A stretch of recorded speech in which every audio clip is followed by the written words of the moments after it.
नमस्कार, news call 24 पर आपका बहुत बहुत स्वागत है। मैं हूं सुशील गिरीश। आज हम बड़ी खबरों में ये जानने की कोशिश करेंगे कि आखिरकार बिना वारंट किसी की भी गिरफ्तारी, रिपोर्ट की कॉपी देना भी जरूरी नहीं, इतनी ताकतवर कैसे बन गई ईडी। दिल्ली के कथित शराब घोटाले में मुख्यमंत्री अरविंद केजरीवाल को कोर्ट ने 28 मार्च तक ईडी की रिमांड पर भेज दिया है। उनसे पहले जनवरी में ईडी ने झारखंड के सीएम रहे हेमंत सोरेन को भी जमीन घोटाले में गिरफ्तार कर लिया था। ऐसे में जानते हैं कि आखिर ईडी कितनी ताकतवर है। पहले हेमंत सोरेन और अब अरविंद केजरीवाल। 50 दिन में 2 राज्यों के मुख्यमंत्री को प्रवर्तन निदेशालय यानी ईडी ने गिरफ्तार कर लिया है। दोनों को ही मनी लॉन्ड्रिंग के मामले में गिरफ्तार किया गया है। हेमंत सोरेन जहां ईडी की कस्टडी में है, वहीं अरविंद केजरीवाल भी 28 मार्च तक ईडी की रिमांड पर रहेंगे। हालांकि हेमंत सोरेन ने गिरफ्तारी से कुछ पहले ही झारखंड के मुख्यमंत्री पद से इस्तीफा दे दिया था, जबकि अरविंद केजरीवाल अब भी दिल्ली के मुख्यमंत्री बने हैं। लिहाजा केजरीवाल पद पर रहते हुए गिरफ्तार होने वाले पहले मुख्यमंत्री हैं। हेमंत सोरेन को रांची के कथित जमीन घोटाले में ईडी ने गिरफ्तार किया था और केजरीवाल को दिल्ली के कथित शराब घोटाले में गिरफ्तार किया गया है। ईडी की गिरफ्त में कई रसूखदार नेता हैं। पिछले हफ्ते ही ईडी ने इस कथित शराब घोटाले में के कविता को भी गिरफ्तार किया था। कविता तेलंगाना के पूर्व सीएम केसीआर की बेटी होने के साथ साथ भारत राष्ट्र समिति बीआरएस की एमएलसी भी है। इससे पहले ईडी ने पिछले साल दिल्ली के तत्कालीन डिप्टी सीएम मनीष सिसोदिया को भी शराब घोटाले में गिरफ्तार किया था। अक्टूबर में आम आदमी पार्टी के राज्यसभा सांसद संजय सिंह को भी ईडी ने ही गिरफ्तार कर लिया था। अब बात आती है कि ईडी इतनी ताकतवर कैसे हो गई। 1947 में foreign exchange regulation act FERA लागू हुआ। इसी के तहत 1 मई 1956 को ईडी का गठन किया गया। पहले इसका नाम इन्फोर्समेंट यूनिट था, जिसे बाद में बदलकर एनफोर्समेंट डायरेक्टोरेट कर दिया गया। शुरुआत में ईडी का काम विदेशों में चल रहे एक्सचेंज मार्केट में लेन देन कर रहे लोगों की जांच करना था। बाद में PMLA, FEMA, FEOA जैसे कानून आए और ईडी की ताकत बढ़ती गई। साल 2012 तक ईडी मनी लॉन्ड्रिंग की जांच उन्हीं मामलों में करती थी जिनमें 30 लाख या इससे ज्यादा रकम की हेराफेरी हुई हो। 2013 में कानून में संशोधन कर 30 लाख की सीमा को खत्म कर दिया गया। फिर हुआ सबसे बड़ा बदलाव। यूपीए सरकार में ईडी की जांच का दायरा तो बढ़ा, लेकिन मोदी सरकार ने इसे और ताकतवर बना दिया। 2019 में केंद्र सरकार ने prevention of money laundering act PMLA में संशोधन कर दिया। सरकार ने PMLA की धारा 17, 1 और 18 में संशोधन किया। इससे ईडी को कानून के दायरे में रहकर किसी के घर पर भी छापामारी, सर्च ऑपरेशन और गिरफ्तारी का अधिकार दे दिया। इस एक्ट में एक नई धारा 45 भी जोड़ दी गई। इसमें ईडी को अधिकार दिया गया कि वो बगैर वारंट के भी किसी व्यक्ति को गिरफ्तार कर सकती है। इतना ही नहीं, ईडी अगर किसी को समन करती भी है तो ये बताने की जरूरत नहीं है कि उसे क्यों बुलाया जा रहा है।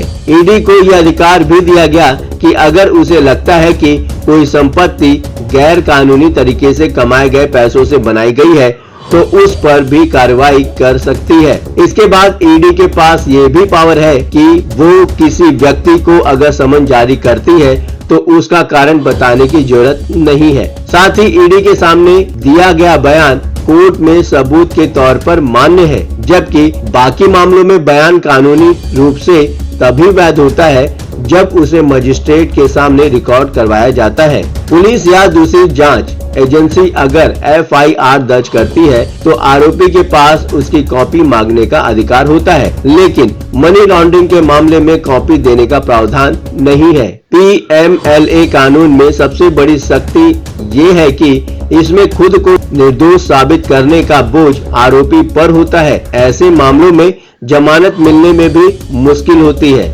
ईडी की पावर भी, सुप्रीम कोर्ट की भी मुहर। अगस्त 2022 में सुप्रीम कोर्ट के फैसले ने साफ कर दिया था कि ईडी देश की सबसे ताकतवर एजेंसी है। Justice AM Khanwilkar, justice Dinesh Maheshwari और जस्टिस CT रवि कुमार की बेंच ने 545 पन्नों का फैसला सुनाया था। 3 जजों की बेंच ने ईडी की मनी लॉन्ड्रिंग की जांच, छापेमारी, बयान दर्ज करने, गिरफ्तार करने और समन जारी करने के अधिकारों को सही ठहराया था। सुप्रीम कोर्ट ने तब ये भी कहा था कि अगर ईडी किसी को गिरफ्तार करती है तो उस आरोपी को ECIR यानी रिपोर्ट की कॉपी देना भी जरूरी नहीं है, सिर्फ कारण बता देना ही काफी है। ईडी के 3 काम है।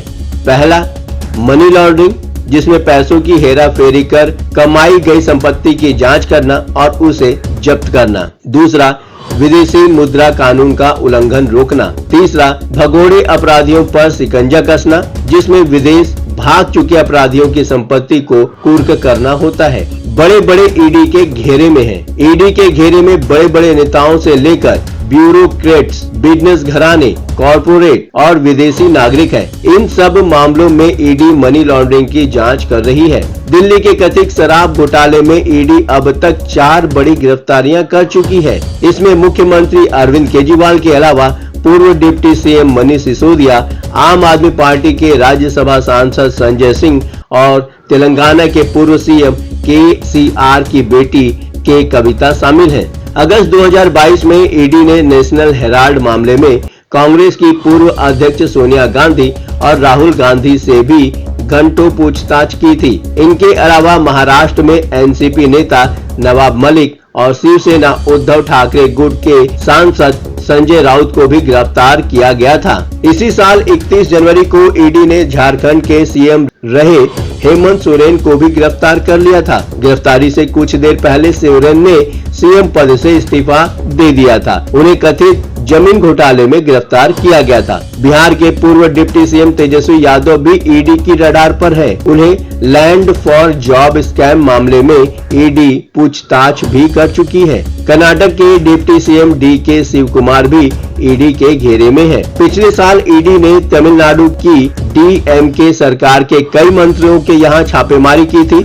DMK के एक मंत्री सेंथिल बालाजी को गिरफ्तार भी कर लिया था। छत्तीसगढ़ के पूर्व भूपेश बघेल भी महादेव बैटिंग ऐप मामले में फंसे हुए हैं। मनी लॉन्ड्रिंग में कन्विक्शन। ईडी की वेबसाइट के मुताबिक मनी लॉन्ड्रिंग के खिलाफ कानून आने के बाद 31 जनवरी 2023 तक 5,906 केस दर्ज किए गए हैं। इनमें से 176 यानी कि 2.98% मामले मौजूदा या पूर्व सांसद, विधायक और MLC के खिलाफ हैं। ईडी ने बताया कि इनमें से 1,142 मामलों में चार्जशीट दाखिल की जा चुकी है, जबकि 513 लोगों को गिरफ्तार किया गया है। इनमें से 25 मामलों में ट्रायल पूरा हो चुका है। 24 मामलों में आरोपी दोषी ठहराए गए हैं, जबकि एक में बरी कर दिया गया है। इस हिसाब से मनी लॉन्ड्रिंग के मामले में कन्विक्शन रेट 96% है। ईडी की वेबसाइट पर जो आंकड़े दिए हैं उसके मुताबिक एंटी मनी लॉन्ड्रिंग कानून के तहत 1,919 कुर्की आदेश जारी किए गए थे, जिसके तहत कुल 1,15,350 रुपए की संपत्ति कुर्क की जा चुकी है। तो आज हमने इस वीडियो में आपको एक्सप्लेन किया कि ईडी कब और किस तरीके से बनी। मोदी सरकार में उसे सबसे ज्यादा पावरफुल बना दिया गया। ईडी के विषय में और उसकी ताकतों के विषय में आपके अपने विचार हमें कमेंट के माध्यम से भेज सकते हैं। अभी तक आपने अगर हमारे चैनल को सब्सक्राइब नहीं किया है तो कृपया इस चैनल को सब्सक्राइब करें, फॉलो करें और नोटिफिकेशन में जाकर ऑल का ऑप्शन दबाना बिल्कुल न भूलें। नमस्कार।